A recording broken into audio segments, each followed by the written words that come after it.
CCTV short news നിങ്ങൾക്കായി സമർപ്പിക്കുന്നത് Power Guard solar system Koonamuchi. നമസ്കാരം. CCTV ഷോർട്ട് ന്യൂസിലേക്ക് സ്വാഗതം.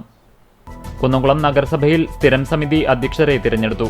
3 സ്ഥിരം സമിതികളിൽ അധ്യക്ഷരായി CPM-ഉം 2 കോൺഗ്രസും വിജയിച്ചു. പൊതുമരാമത്ത്, വിദ്യാഭ്യാസം സ്ഥിരം സമിതികളിലേക്ക് BJP അംഗങ്ങൾ മത്സരിച്ചെങ്കിലും പരാജയപ്പെട്ടു. കുന്നംകുളം നഗരസഭയിലെ സ്ഥിരം സമിതി അധ്യക്ഷ സ്ഥാനങ്ങളിലേക്ക് നടന്ന തിരഞ്ഞെടുപ്പിൽ CPM കോൺഗ്രസ് ധാരണയെന്നാരോപിച്ച് BJP പ്രതിഷേധം. സ്ഥിരം സമിതി അധ്യക്ഷ സ്ഥാനങ്ങൾ CPM-ഉം കോൺഗ്രസും ചേർന്ന് പങ്കിട്ടെടുത്തെന്നാരോപിച്ചാണ് BJP കൗൺസിലർമാർ പ്രതിഷേധം സംഘടിപ്പിച്ചത്. എന്നാൽ BJP വാദങ്ങളെ CPM തള്ളി. ചൊവ്വന്നൂർ പഞ്ചായത്തിൽ സ്ഥിരം സമിതി അംഗങ്ങളുടെ തിരഞ്ഞെടുപ്പിൽ SDPI അംഗത്തിന് കോൺഗ്രസ് അംഗങ്ങളുടെ പിന്തുണ. വികസന സ്ഥിരം സമിതിയിലേക്കുള്ള അംഗങ്ങളുടെ തിരഞ്ഞെടുപ്പിൽ SDPI അംഗം ഷഹീദിന് 4 കോൺഗ്രസ് അംഗങ്ങൾ വോട്ട് ചെയ്തു. പ്രതിഷേധവുമായി ഒരംഗം വിട്ടുനിന്നു. കലയോടൊപ്പം വിദ്യാഭ്യാസവും ഒരുമിച്ച് കൊണ്ടുപോയെങ്കിൽ മാത്രമേ ജീവിതം നല്ല രീതിയിൽ മുന്നോട്ട് കൊണ്ടുപോകാൻ സാധിക്കൂവെന്ന് നടൻ ശിവജി ഗുരുവായൂർ. പൊന്നിയൂർകുളം അമൽ സ്കൂളിൽ തൃശൂർ സഹോദയ സ്കൂൾ കോംപ്ലക്സിന്റെ നേതൃത്വത്തിൽ നടത്തിയ കിഡ്സ് ഫെസ്റ്റ് ശിവജി ഗുരുവായൂർ ഉദ്ഘാടനം ചെയ്തു. ഗുരുവായൂർ താമരയൂരിൽ ബൈക്കും സൈക്കിളും കൂട്ടിയിടിച്ച് 2 പേർക്ക് പരിക്കേറ്റു. സൈക്കിൾ യാത്രക്കാരൻ കാവീട് സ്വദേശി താഴത്ത് മോഹനൻ, ബൈക്ക് യാത്രക്കാരൻ കാവീട് വടക്കൻ ജസ്റ്റിൻ എന്നിവർക്കാണ് പരിക്കേറ്റത്. ഇരുവരെയും ആക്സ് പ്രവർത്തകർ മുതുവട്ടൂർ രാജ ആശുപത്രിയിൽ പ്രവേശിപ്പിച്ചു.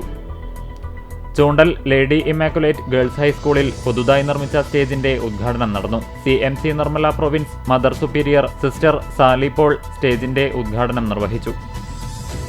2026 ഗ്രാമകം നാടകോത്സവവുമായി ബന്ധപ്പെട്ട് വ്യത്യസ്തവും ആകർഷകവുമായ പ്രചരണ പരിപാടികൾ നടത്താൻ സംഘാടക സമിതി തീരുമാനിച്ചു. ഏപ്രിൽ 8 മുതൽ 12 വരെ വേലൂർ RSRV സ്കൂൾ ഗ്രൗണ്ടിലാണ് നാടകോത്സവം നടക്കുന്നത്. ശക്തമായ കാറ്റിൽ എടക്കഴിയൂർ 4 കല്ല് ബീച്ച് റോഡിൽ വൈദ്യുതി ലൈനിലേക്ക് കവുങ്ങു വീണു.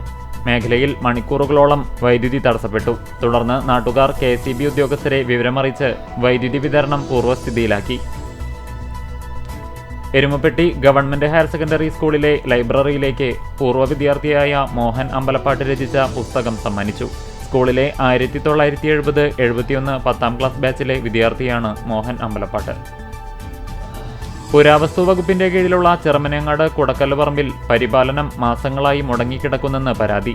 ഒട്ടനവധി വിനോദസഞ്ചാരികളും പുരാവസ്തു പഠന വിദ്യാർത്ഥികളും സന്ദർശിക്കുന്ന സ്ഥലമാണ് കുടക്കല്ല് പറമ്പ്. അശ്വമേധം എന്ന പേരിൽ നടക്കുന്ന കുഷ്ഠരോഗ നിർണയ ക്യാമ്പയിന്റെ കാട്ടകമ്പാൽ പഞ്ചായത്ത് തല ഉദ്ഘാടനം പ്രസിഡന്റ് K ജയശങ്കർ നിർവഹിച്ചു. കേരള നല്ല ജീവന പ്രസ്ഥാനം നാച്ചുറൽ ഹൈജീനിസ്റ്റ് ഡോക്ടർ PA രാധാകൃഷ്ണന്റെ നേതൃത്വത്തിൽ തിരൂരിൽ നിന്നാരംഭിച്ച സൈക്കിൾ റാലിക്ക് ജീവ ഗുരുവായൂർ മഞ്ജുളാൽ പരിസരത്ത് സ്വീകരണം നൽകി. Vellithiruthi blooming buds Bethania senior secondary സ്കൂളിൽ international Budokan karate grading test സംഘടിപ്പിച്ചു. CCTV ഷോർട്ട് ന്യൂസ് നിങ്ങൾക്കായി സമർപ്പിക്കുന്നത് Power Guard solar system Koonamuchi. ഇതോടെ ഷോർട്ട് ന്യൂസ് സമാപിക്കുന്നു. കൂടുതൽ വാർത്തകൾക്കും വിശേഷങ്ങൾക്കും ഞങ്ങളുടെ web page, Facebook page, YouTube എന്നിവ സന്ദർശിക്കുക. തത്സമയ വാർത്തകൾക്കായി www.cctv online.tv സന്ദർശിക്കുക. നമസ്കാരം.